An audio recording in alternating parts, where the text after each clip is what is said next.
Hey everybody, it's Alan, and I hope you are doing well. Here is another 2-for-1 for you, featuring the same song title but with completely different songs by different bands. The song title we're going with is Wish You Were Here. We're going to do the classic Pink Floyd version, and we're going to follow it up with one of my all-time favorite bands, Chicago.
So you think you can tell heaven from hell, blue skies from pain? Can you tell a green field from a cold steel rail, a smile from a veil? Do you think you can tell? Did they get you to train your heroes for ghosts, hot ashes for trees, hot air for a cool breeze, cold comfort for change? Did you exchange a walk-on part in the war for a lead role in a cage?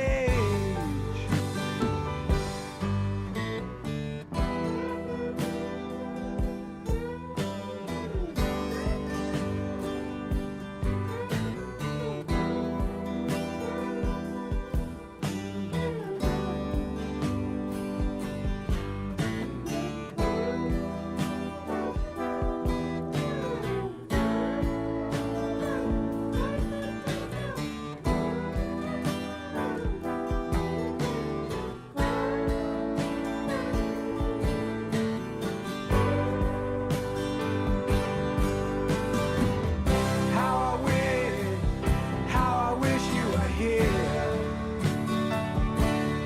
We're just two lost souls swimming in a fishbowl, year after year, running over the same old ground. And have we found the same old fears? Wish you were here.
Now, obviously, that is one of the most iconic Pink Floyd songs of all time. We're all so familiar with the beginning, middle, and end of that song. But there's two things that I always find very, very interesting, and I just applaud the creativity of Pink Floyd for this one. First, should be fairly obvious. It's the intro where they simulate the sound of a person sitting in their bedroom working on playing guitar, and they're playing along with the home stereo, and they hear one of their favorite songs on the radio and they decide to play along with it. I think they simulated that by basically miking up the pair of headphones that was playing back the rhythm guitar track that David had laid down on a 12 string earlier, and then playing his solo, little guitar noodling along with it.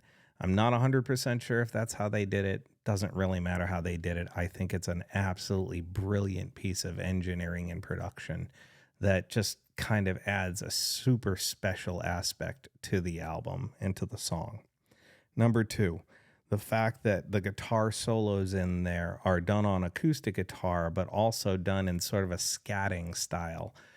Something akin to what George Benson is very famous for doing when he scats along with playing his notes.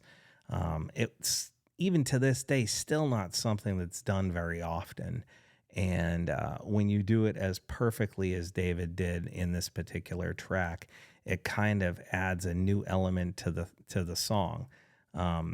David is pretty famous for singing his guitar parts and then working on how he wants to play them. Well, in this instance, it's a literal singing of the guitar part where he's playing and singing virtually simultaneously, and you get that really interesting, almost chorused or doubled guitar sound because his voice is singing along with what he's playing.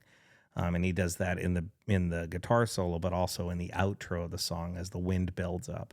It's a masterpiece. It's just simply a masterpiece. Now we move on to Chicago singing their song, Wish You Were Here.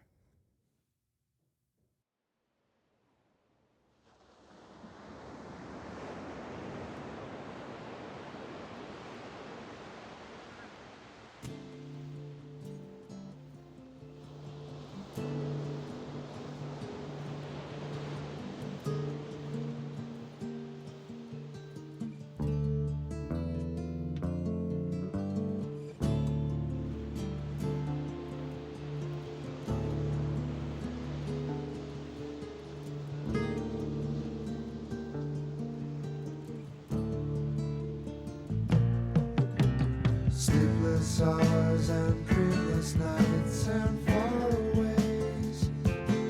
Ooh, wishing you were here.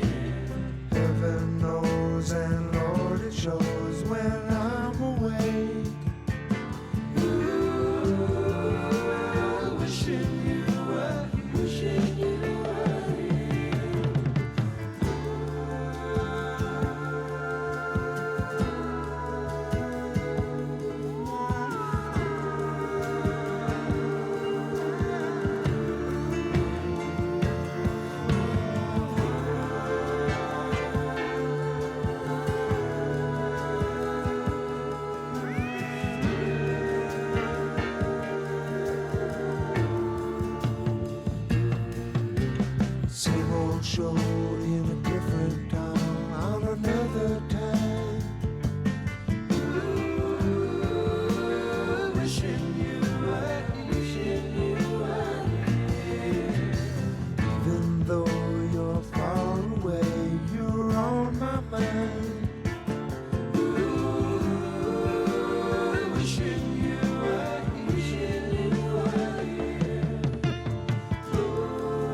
goodbye. Ooh, wishing you were here. Pay the price, make a sacrifice, and still I'll try. Ooh, wishing you were here. Wishing you were.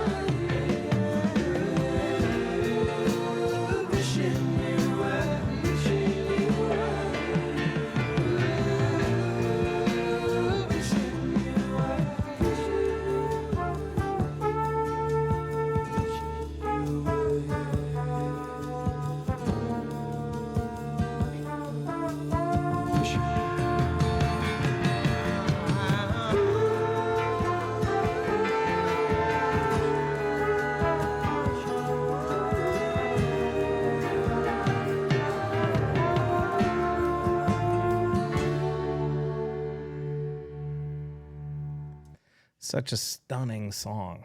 Takes on a whole new meaning after Terry Kath passed away, I'm sure.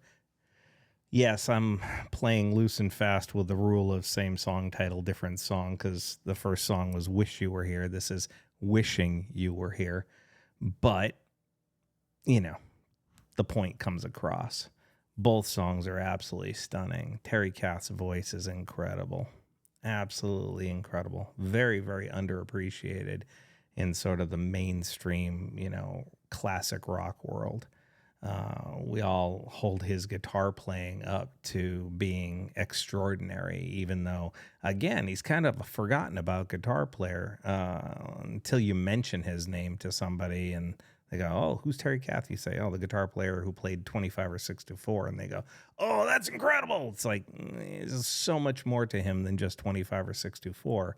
You got to go back and listen to the first, 8 to 10 albums to really, really hear what Chicago was prior to his passing and the powerhouse band that it was. Simple as that. And before the ballad storm came on and, post 78 when Peter Cetera was pushed to the front.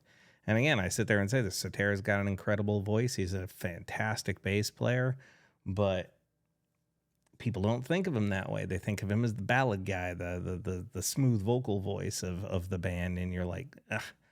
Again, there's so much more to Peter Cetera than just, the ballads that came out in the 80s. Anyway, hope you enjoyed that 2-for-1. Please feel free to leave a comment in the comment section below. We can talk about it further. Just know that I appreciate you and I wish you well. Take care now.